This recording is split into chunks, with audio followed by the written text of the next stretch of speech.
Oke guys, balik lagi sama gua si Krempeng di sini dan akhirnya iOS 18.3 versi resmi itu udah dirilis sama Apple. Jadi di video kali ini gua akan ulas seluruh fitur yang ada di 18.3 ini. Memang bukan yang major update, tapi tetap aja setiap update iOS itu kan pasti ada hal penting di dalamnya. So gua akan kupas semuanya, jadi langsung aja kita bahas.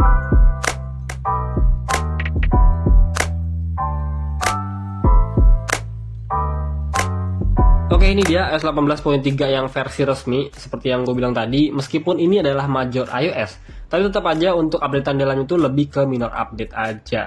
Lebih ke arah perbaikan bugs dan juga penyempurnaan dari iOS tersebut. Kalau kita cek di sini sebenarnya ada hal yang baru juga, itu di aplikasi kalkulator di bagian sini.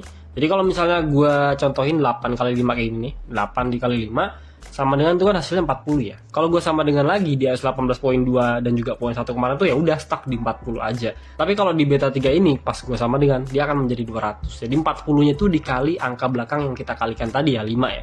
Jadi 40 kali 5 tadi kan 8 kali 5 40. 40 kali 5 200. 200 dikali 5 lagi menjadi 1000. Dan seterusnya sampai kalian puas mendapatkan hasil yang kalian inginkan. Gue sama dengan lagi jadi 5000, terus gue sama dengan lagi jadi 25.000 sampai seterusnya. Dan ini berlaku untuk semua iPhone yang support iOS 18 ya. Seperti iPhone XR pun dia bisa untuk mendapatkan fitur kalkulator ini. Karena memang ini bukan termasuk dari fitur Apple Intelligence. Yang kedua itu ada di bagian summarize notification. Jadi kalau kita slide seperti ini untuk notification, ini kan di bagian Instagram ya, notifikasi Instagram yang udah di summarize sama si Apple. Karena untuk tampilan fontnya tuh dia jadi italic ya, jadi miring seperti itu. Lu bisa lihat sendiri. Ini kalau gue tap kayak gini, dia akan jadi tegak lagi ya. Untuk rincian dari summarize-nya si aplikasi Instagram ini. Kalau gue show less lagi, dia akan menjadi italic lagi seperti ini. Kalau kita flashback, fitur summarize notification ini ada di iOS 18 ya udah muncul. Nah sekarang di 18.3 itu disempurnain sama Apple, mungkin dibikin beda aja untuk summarize-nya, dibikin italic untuk fontnya, biar para penggunanya tuh tahu ya ada perbedaan antara yang di summarize sama yang tidak. Terus kalau kita slide kayak gini, pilih option. Nah di sini sekarang ada keterangan baru di atas turn off, itu turn off Instagram summaries. Yang mana sebelumnya tuh nggak ada ya, cuma ada turn off aja. Sekarang tuh ditambahin pilihan yaitu turn off dari aplikasi yang sedang di summarize. Masih di bagian summarize notification, jadi kalau kita pergi ke bagian settingnya, kita scroll ke bawah, pilih yang notification sini. Nah ini kalau ada summarize notification, kondisinya on ya, udah gue enable. Semisal kalian belum enablekan untuk summarize notification ya, kita tap di sini dan ini kondisinya off. Dan pada saat kalian enable itu ada splash screen ya, splash screennya itu seperti ini.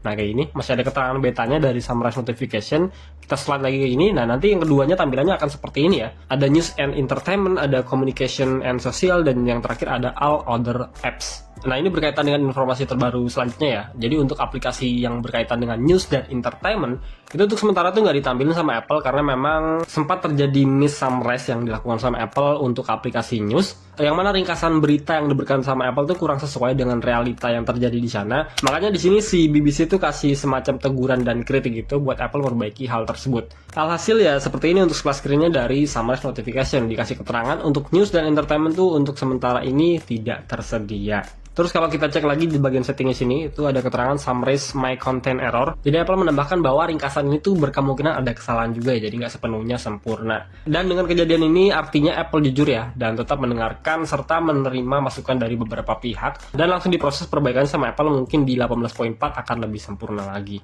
Di iOS 18.3 Apple juga udah menambahkan dukungan untuk penyedot debu robot yang otomatis gitu. Sekarang udah bisa kalian tambahkan di aplikasi home-nya Apple sini. Jadi buat kalian yang punya barangnya dan udah update ke 18.3, bisa langsung aja ditambahkan di aplikasi home-nya. Ya paling itu aja minor update yang bisa gue sampein di iOS 18.3 ini. Sisanya paling untuk perbaikan bugs aja yang biasanya kita sering alami di 18.2 sama 18.21 tuh ada di aplikasi kamera ya. Yaitu perpindahan dari lensa ultrawide ke lensa utama ya, 0,5 ke 1 kali. Kalau gue tap 0,5 di sini untuk lensa ultrawide, terus kita pindahin ke lensa utama 1 kali, dia nggak patah ya, smooth gitu. Gue coba lagi 0,5 ke 1, gue coba lagi. Dia smooth kayak gitu ya, nggak ada patah-patah lagi, terlihat lebih smooth dan memang seharusnya seperti ini ya. Untuk 2 kali juga sama, 3 kali sama, ini di iPhone 15 Pro ya. Gue coba lagi dari 0,5 pindah ke 1 kali, smooth ya, 2 kali, 3 kali, pindah lagi 0,5, 1 kali, 2 kali, 3 kali.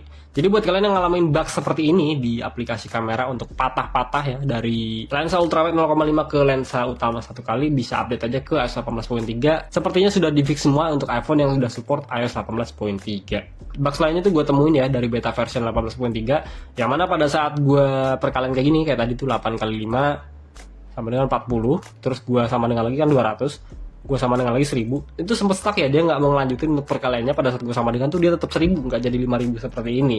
Itu gue alamin di beta 2 kalau nggak salah atau beta 3, tapi sekarang udah di fix sama Apple, nggak ada masalah lagi ya untuk sama dengan untuk perkaliannya lanjutannya tuh sekarang udah aman, nggak ada masalah sama sekali. Ini gue sama dengan terus, dia akan memberikan hasil yang perkalian 5 untuk selanjutnya. Oke, untuk perbaikan bugs itu aja di iOS 18.3. Kalau untuk performa so far aman-aman aja ya, untuk scrolling video YouTube ataupun TikTok ini masih aman, nggak ada masalah sama sekali.